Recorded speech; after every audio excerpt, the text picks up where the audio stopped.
Bonjour, bonjour à toutes et à tous. Merci beaucoup d'être aussi nombreuses. On a proposé cet atelier parce que donc on parle de faire une création plus durable et la création c'est avant tout une aventure humaine. Donc vous voulez parler des personnes qu'on représente et des personnes qui fabriquent les contenus. On pense que cette aventure elle est plus intéressante et elle est plus riche si on a un maximum de diversité de points de vue et de voix qui peuvent s'exprimer. Et depuis longtemps, c'est quelque chose qui est ancré chez Canal+, de pouvoir faire émerger les talents les plus divers.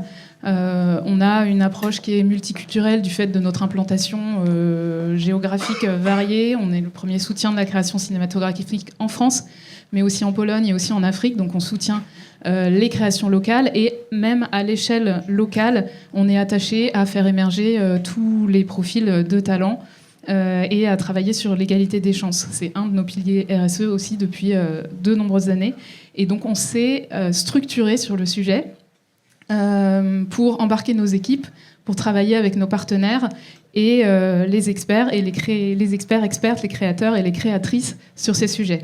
Donc c'est ça qu'on a envie de partager aujourd'hui avec vous dans cet atelier. Et donc vous parler d'action. On va vous emmener devant et derrière la caméra avec nos intervenants, que je suis, et intervenantes surtout, que je suis ravie d'accueillir à mes côtés. Donc Axel Diverez, responsable RSE chez Fédération Studio, donc un partenaire de Canal+, notamment avec des créations originales de premier plan, donc Sentinelle, BRI, le Bureau des légendes, et également le film d'Enya Barou avec Bonne Pioche. Ouais. Donc Enya Barou, scénariste et réalisatrice des 2 saisons de Fleur Bleue et de ce long métrage On ira. Pauline Rocafoul, donc forte de son expérience de scénariste, a créé la Cité des scénaristes pour accompagner les jeunes scénaristes dans leur insertion professionnelle, et donc tu nous en parleras. Et Lucille Landais, qui est responsable RSE chez Canal+, en charge des enjeux sociétaux et environnementaux, en particulier les hauts contenus. Donc, nous allons parler de représentation, donc de la diversité devant la caméra. Donc, il s'agit d'apporter une diversité dans les points de vue, lutter contre les stéréotypes. Et donc, j'ai envie de poser la question à la créatrice de contenu, Enya, avec Fleur Bleue. Tu nous disais que le point de vue féminin avait été un argument pour développer le projet avec nos équipes. Et donc, pourquoi et quelle place a ton féminisme dans tes créations ? Bonsoir, bonjour. Je suis un petit peu stressée, vous êtes très impressionnants, tous devant moi. J'ai pris des notes parce que n'oubliez pas que je suis comédienne avant tout, donc dire quelque chose sans le lire, c'est difficile. Merci déjà de m'accueillir pour parler de ça. Je suis très contente, très fière aussi.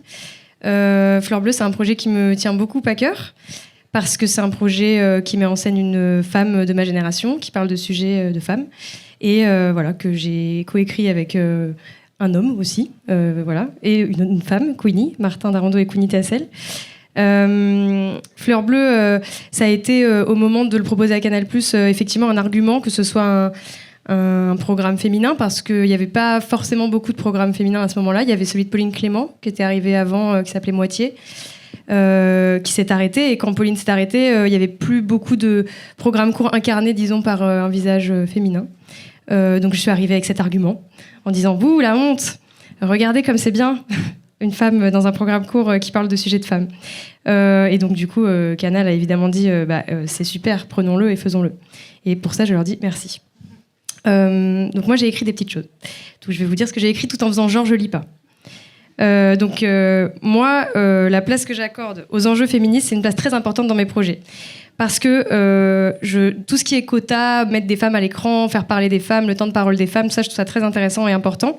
Mais je trouve que surtout, l'essentiel, c'est de parler de récits de femmes et donc de raconter leurs histoires. Parce qu'on peut avoir autant de femmes à l'image qu'on veut, si on ne parle pas de ce qu'elles vivent, c'est pas très intéressant. À mes yeux. En tout cas, c'est bien qu'il y en ait, mais c'est bien de parler de ce qu'elles vivent. Donc, Martin Darando, Queenie et moi, et même les gens avec qui je travaille, on essaie de s'atteler à écrire des récits de femmes. Et donc, dans Fleur Bleue, on essaye de raconter une femme qui est assez loin des archétypes classiques, même si vous connaissez tous cette femme, je pense. Pour les femmes, c'est vos copines ou c'est vous-même. Pour les hommes aussi, c'est des femmes que vous connaissez. Mais souvent, au cinéma ou en fiction, on essaye de créer des héroïnes, des femmes un petit peu fortes et tout ça. Et Fleur, elle est vraiment en galère, quoi, on peut le dire. En galère dans sa vie sentimentale. Et puis, c'est une femme ordinaire et c'est surtout une femme qui enchaîne les coups d'un soir. Et ça, c'est rigolo, mais en fait, aujourd'hui, en France, en 2025, je le vois dans les commentaires sur YouTube et sur les réseaux sociaux, être une femme libérée sexuellement à l'image, c'est pas encore quelque chose de gagné, quoi. Voilà. Donc pour ça, je pense que c'est un petit peu chouette d'avoir Fleur Bleue. Ensuite, Fleur, c'est une femme qui s'empare de sujets politiques, parce qu'elle parle librement de ses règles, elle parle de féminisme, elle confronte les hommes à leur misogynie et à leur non-déconstruction. Elle débat sur l'écologie aussi, dans un épisode. Elle évoque ses doutes sur la maternité.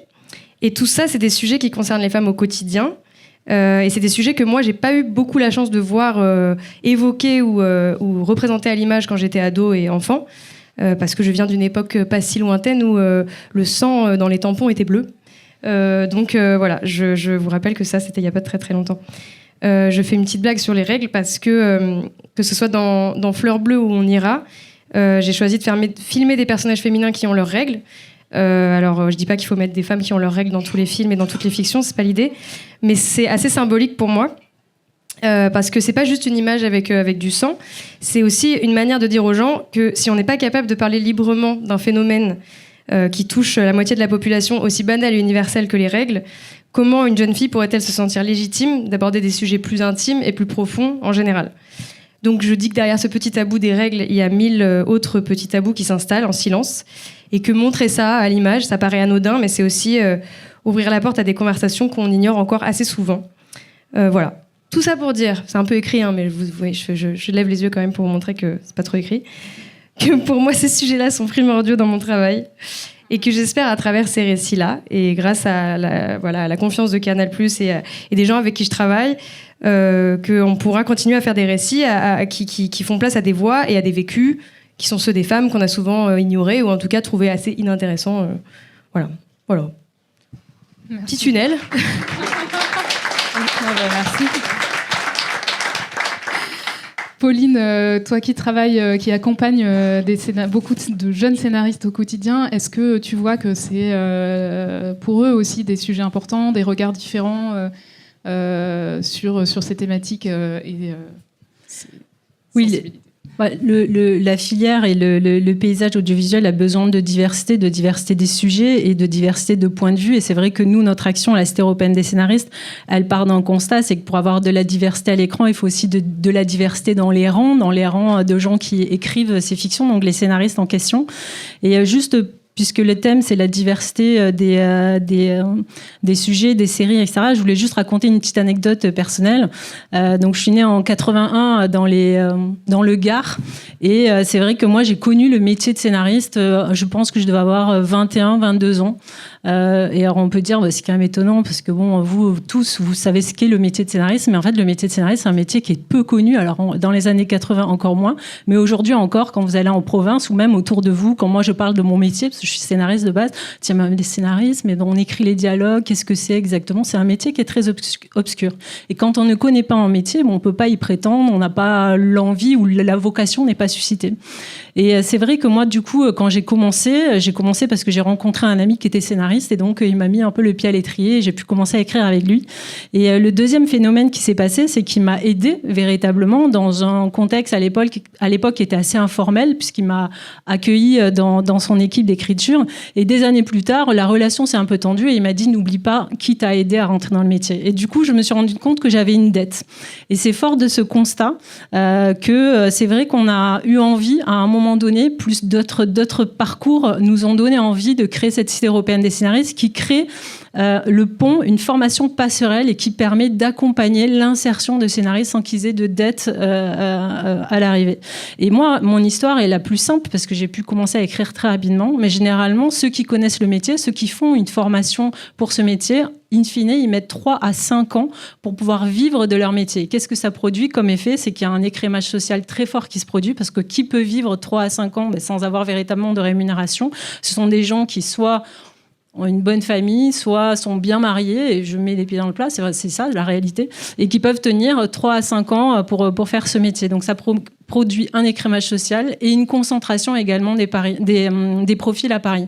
Et une concentration des profils à Paris, mais ce qui fait que il y a aussi une diversité des paysages, une diversité des récits qui se perdent en cours de route. Et c'est la deuxième mission de la Cité, c'est au-delà de la formation passerelle qui permet d'accélérer, professionnaliser les scénaristes émergents. On fait ces formations sur le territoire, donc en région. Donc on a commencé bien sûr par la région Île-de-France, c'est le plus simple. Ensuite on s'est déplacé en région Occitanie, en région Auvergne-Rhône-Alpes, en région Sud. Et in fine, on a en 5 mois 70% de nos promotions qui trouvent une insertion, qui trouvent leur premier contrat dans les mois qui suivent la sortie de leur... Donc on a réduit de 3 à 5 ans, on passe à quasiment moins d'1 an pour trouver son premier contrat et commencer à vivre de son métier. Donc ça, c'est 70%. Et ensuite, 100% des 70% de scénaristes qui ont leur premier contrat restent vivre dans la région où ils ont été formés. Donc on contribue à former des pôles d'écriture et c'est extrêmement important parce qu'une histoire, pour ceux qui écrivent ou travaillent dans la création, elle a toujours une source. Donc ça peut être, c'est une personne, mais en fait derrière la personne, c'est un lieu. C'est une histoire qui se traduit par un lieu d'abord et par un territoire. Et derrière le territoire, il y a une communauté, il y a des valeurs, il y a des héros. Et c'est vrai que pendant des années et des années, le secteur audiovisuel a fonctionné avec des équipes qui étaient uniquement parisiennes, avec des gens qui vivaient à Paris depuis très longtemps et étaient déconnectés de leur territoire, de leur histoire, des héros de leur enfance. Et à travers le partenariat avec Canal+, on a pu déployer cette cité, ce centre de compagnonnage, c'est le nom de cette formation passerelle, dans plusieurs régions. Et donc la prochaine région d'ailleurs où on va s'implanter à partir de l'année prochaine, le recrutement est en cours d'ailleurs, c'est en Bretagne. Et c'est une formation, juste pour terminer, pour pas être trop longue, qui permet en fait, qui travaille sur la coopération, parce que c'est l'autre axe fort de la cité, c'est un film ou une série, ça ne se monte pas seul. En fait, on n'est pas dans le mythe de l'auteur unique qui serait un scénariste ou qui aurait toutes les ficelles. En fait, un scénariste écrit un texte, souvent accompagné avec d'autres scénaristes, et ensuite ce texte devient une série ou un film parce qu'il y a toute une chaîne de collaboration qui se met en œuvre. Et donc la formation de ces scénaristes, cette formation passerelle, repose sur de la coopération. Donc le principe est simple, c'est qu'on repère des scénaristes qui ont déjà une première formation sur le territoire à travers des associations, des universités, et on les plug, on les insère dans une équipe d'écriture existante, une équipe professionnelle. Donc par exemple, depuis que nous sommes en partenariat avec Canal+, on a des apprenants qui ont été insérés dans des équipes d'écriture, à peu près une quinzaine de projets du côté de Canal+. Alors c'est pas mal d'animation parce que c'est une façon d'écrire qui est déjà très collaborative, Et ces scénaristes donc sont formés de façon informelle dans une équipe d'écriture aux côtés d'enseignants. Donc ils ne sont pas formés sur leur propre projet d'écriture, mais sur le projet d'écriture d'un autre, ce qui plante vraiment les bases d'une coopération. Et ils sont amenés à rencontrer leur scénariste senior, bien sûr, les équipes d'écriture, mais aussi le réalisateur, le producteur, la chaîne. Et donc en 5 mois, ils rencontrent en moyenne une 50aine de personnes qui vont constituer leur réseau. Donc voilà. Donc c'est à peu près nous ce qu'on fait pour essayer de contribuer à cette diversité. Oui, et donc ça, ouais. Bravo. Et donc c'est ce qui permet aussi d'apporter ce que tu disais, des histoires et des regards qui sont différents. Et donc je passe maintenant la parole à Lucile sur ce qu'on a mis en place pour pouvoir parler de ce sujet avec nos équipes, en faire un outil, en faire un sujet d'échange, de discussion et aussi de pilotage avec nos équipes éditoriales. Donc qu'est-ce qu'on a mis en place et sur quelle base on parle avec ces équipes ? Effectivement, les scénaristes travaillent beaucoup avec nos équipes de développement. Donc, on a vraiment à cœur de sensibiliser nos équipes créatives éditoriales chez Canal+ à ces enjeux-là. Et ça passe notamment par un module sur les stéréotypes dans les contenus qu'on va aborder avec nos équipes, que ce soit les stéréotypes liés à la représentation des personnages, mais aussi liés à la représentation des modes de vie, et donc plutôt le versant écologique. C'est un module qu'on déploie depuis 2021 et qui a touché à peu près plus de 770 personnes, majoritairement en interne, sur tous nos territoires, donc aussi bien en Afrique, en Asie qu'en Europe. Et un petit peu en externe d'ailleurs, avec les alumni de la Cité européenne des scénaristes, et puis un petit peu les équipes de fédération dont Axel pourra peut-être parler tout à l'heure. Et ça, c'est assez essentiel de nourrir nos équipes sur ces enjeux-là, sur la représentation des femmes, comment les femmes sont représentées aujourd'hui, quels sont les stéréotypes qui reviennent de manière assez récurrente, mais c'est aussi sur des profils très divers comme les origines, le handicap, l'orientation sexuelle, l'identité de genre. Ça, c'est très important pour nous. Et ce sont des modules qu'on nourrit aussi d'analyse de contenu sur des contenus très identitaires du groupe Canal+, donc notamment tout ce qui va être série, création originale, donc des contenus extrêmement vus avec beaucoup d'audience, ou encore le cinéma Studio Canal en France et à l'international, et où on va faire des études comme ça, très quantitatives et qualitatives, qui vont nourrir nos équipes. Par exemple, si je donne 2 exemples sur la représentation des personnages féminins, on analyse de manière très précise le temps de parole de nos personnages féminins et le temps de présence grâce à 2 algorithmes de l'INA que nos équipes de la data science ont internalisés, et ça nous permet d'avoir une donnée vraiment pondérée, de savoir on peut avoir 40% de femmes dans un casting, mais peut-être qu'elles n'auront pas beaucoup de temps de parole, donc c'est important de pondérer ces données-là. Pour vous donner un exemple, sur la série Empathie, qui est notre dernière création originale entièrement diffusée sur Canal+, on a 57% de temps de parole pour les personnages féminins et 66% de temps de présence pour les personnages féminins. Donc c'est une très très bonne série de ce point de vue-là, et de plein d'autres points de vue par ailleurs. Avec souvent, on l'observe d'ailleurs, un petit décrochage en faveur du temps de présence, ce qui montre que les femmes sont un peu plus vues qu'elles ne sont entendues. Donc c'est un point vraiment de vigilance aussi de notre côté. Donc vraiment très important pour nous d'aller nourrir et sensibiliser nos équipes en interne, nos équipes créatives éditoriales, mais toutes nos équipes en réalité, aussi bien les équipes financières que les équipes RH. Et donc en ce sens, on organise des conférences mensuelles sur des sujets sociétaux, environnementaux assez divers et variés. Et donc cette année, on a notamment pu accueillir justement Éléonore Gay sur l'Observatoire de la fiction, qui nous a expliqué la démarche de l'Observatoire, les premiers retours sur le rapport, et donc comment on représente aujourd'hui l'écologie dans la fiction.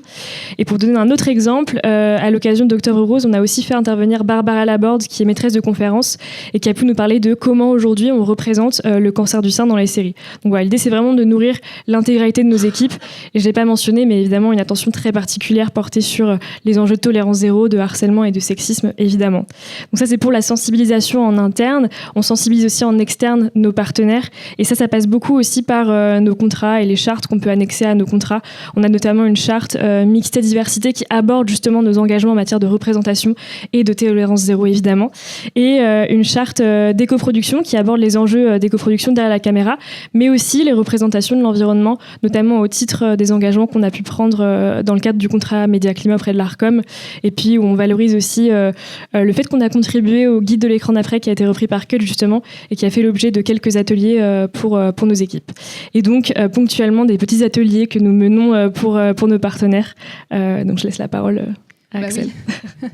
Axel, peux-tu nous parler de la démarche chez Fédération, notamment cet atelier qu'on a fait en commun, mais quelle suite il a eu? Ouais. Bonjour à toutes, bonjour à tous.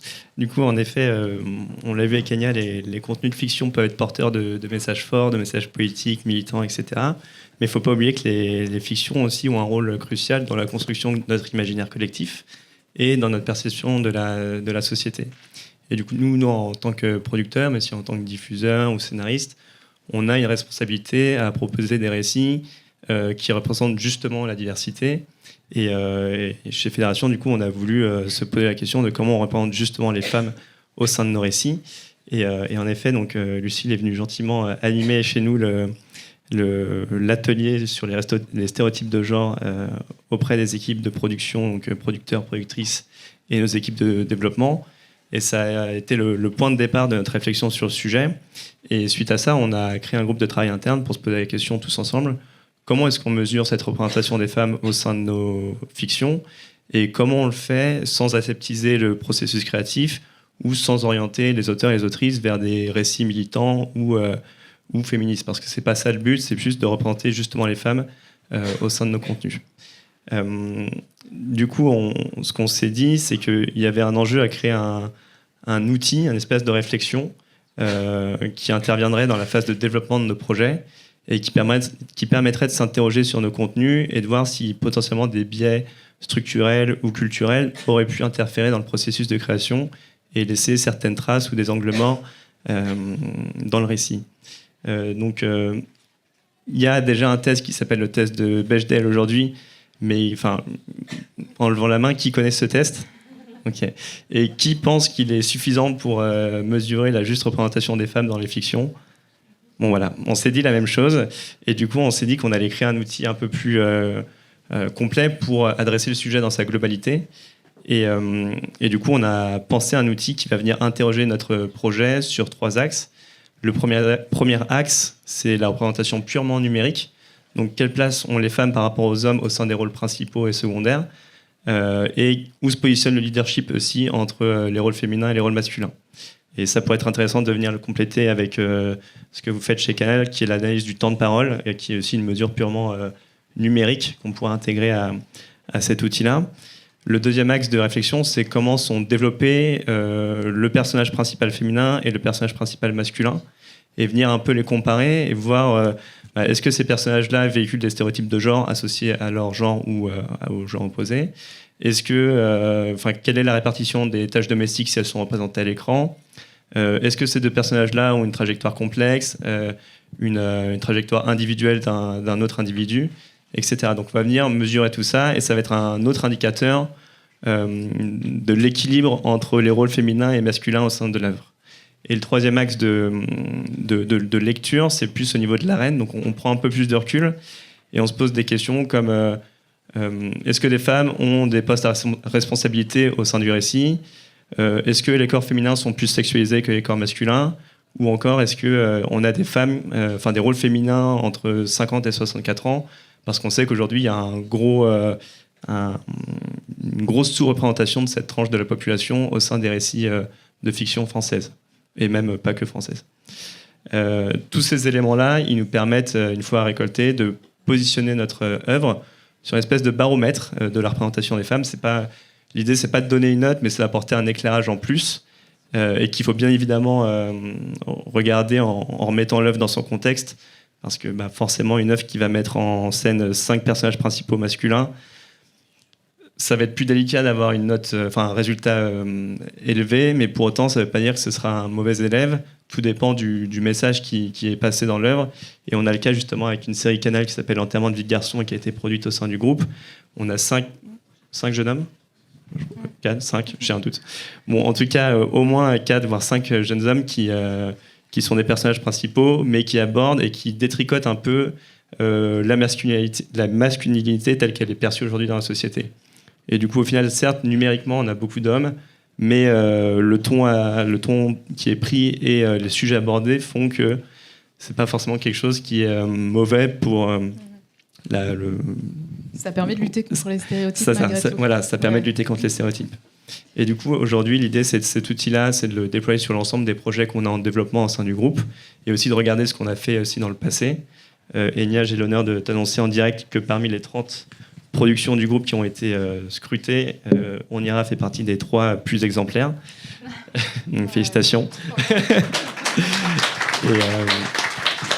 Et ce dont il faut se rappeler, c'est que cet outil, c'est avant tout, l'objectif, c'est avant tout de créer un espace de discussion et de réflexion au sein des équipes créatives, et justement de réfléchir à comment on arrive à créer des récits plus justes et plus dans l'air du temps aussi. Et donc on est assez convaincu que c'est un vrai levier pour créer des fictions de qualité. Super. Et on a vu dans le propos d'Enya et de Pauline que c'était aussi plus simple d'apporter de la diversité dans les points de vue, dans les histoires, quand on avait dans les équipes qui concevaient les contenus aussi plus de diversité. Est-ce que vous avez du coup travaillé sur ce sujet aussi derrière la caméra, comme on disait ? Alors, on tâche d'y travailler aussi. On n'a pas forcément une façon très claire de le mesurer, mais ce qui est sûr, c'est qu'on veille à accueillir des profils divers et variés. On travaille notamment avec des structures similaires à la Cité européenne des scénaristes qui ont comme pilier central l'égalité des chances et qui forment des élèves à des métiers de scénariste ou à des métiers plus techniques. Et chaque année, on accueille à la fois des élèves scénaristes de ces formations-là au sein de nos équipes de développement, mais aussi des élèves plutôt sur des métiers techniques sur nos tournages. Donc ça, c'est quelque chose qui n'est pas forcément mesuré, mais qui est vraiment ancré dans notre culture et qu'on essaye de rendre de plus en plus systématique. Et après, pour revenir à nouveau sur le sujet de la représentation des femmes, c'est une direction assez ferme qu'on a prise au sein du groupe. C'est comment on mesure aussi la représentation des femmes derrière la caméra. Et encore une fois, Canal nous a aidés en mettant en place un outil sur Xotis qui permet de mesurer très facilement la représentation de la parité au sein des équipes techniques. Et du coup, maintenant, on mesure ce taux de parité au sein de nos équipes, notamment au niveau des chefs de poste, au niveau des scénaristes et au niveau des réalisateurs et réalisatrices, parce qu'on voit en fait que ces indicateurs-là influent directement sur la représentation des femmes, sur l'ensemble de l'équipe technique et aussi derrière la caméra. Donc voilà nos points de vigilance en ce moment. Merci. Outil en effet développé sur Xotis et qui est accessible à tous les utilisateurs de ce logiciel. Lucille, derrière la caméra, quels outils a-t-on mis en place pour favoriser l'émergence d'une diversité de talents ? Je parlerai de 2 dispositifs et je ferai la transition du coup avec Axel de nouveau sur la représentation des femmes, décidément. Un premier dispositif qu'on a mis en place, c'est le fonds de soutien Studio Canal pour les réalisatrices et les femmes scénaristes. En fait, en 2024, on a mesuré que près de la moitié des premiers films financés par Canal+ étaient des films de réalisatrices. Mais ensuite, quand on passe au 2e, au 3e, au 4e film, les femmes sont un peu moins représentées. Donc il y a une vraie vigilance à apporter sur le suivi.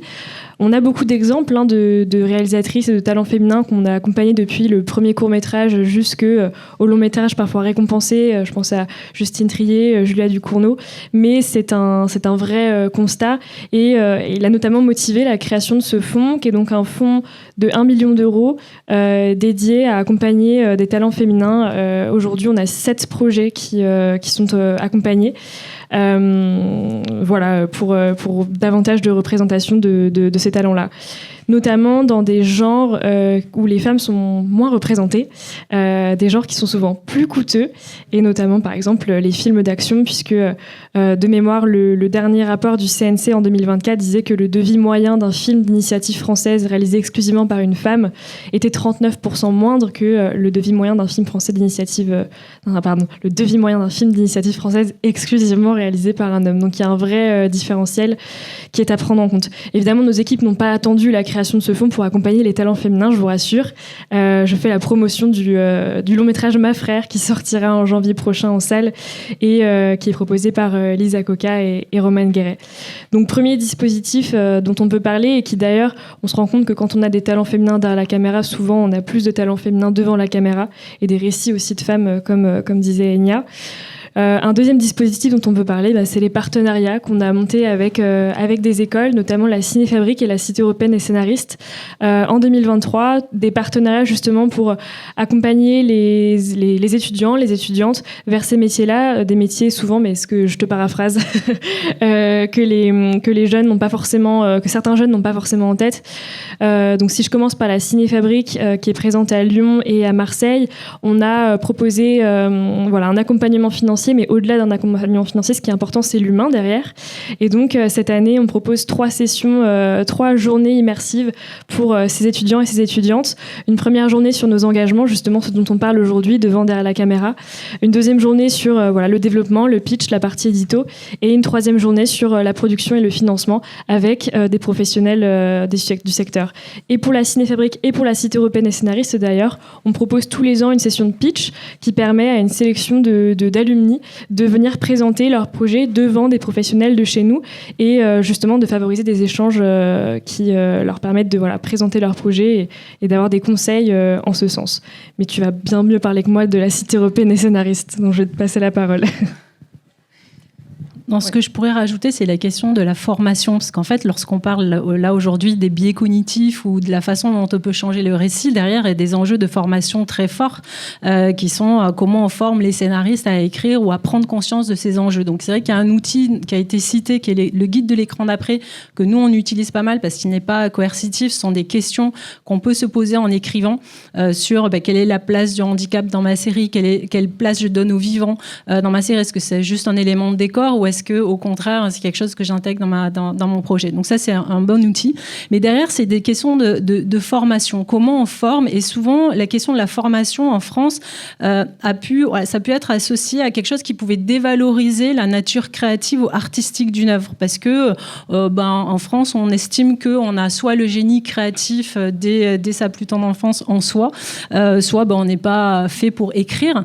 Et ça, c'est quelque chose qui, je pense, nous a placé beaucoup en retard sur ces questions de biais cognitifs, parce qu'en fait, les biais cognitifs, on le voit bien, c'est un problème de culture et où on est façonné d'une certaine façon et on se rend pas compte qu'en fait, on reproduit des modèles, on reproduit des schémas. Et pour arriver à lutter contre ces schémas et ces modèles, il faut se former et déconstruire, certains diront, ou en tout cas se former pour au moins prendre conscience de ces modèles. Donc, c'est la question de la formation. Et la formation, pour ce qui est de l'écriture, ce qui n'a rien à voir avec la question des métiers techniques, parce que ça semble évident.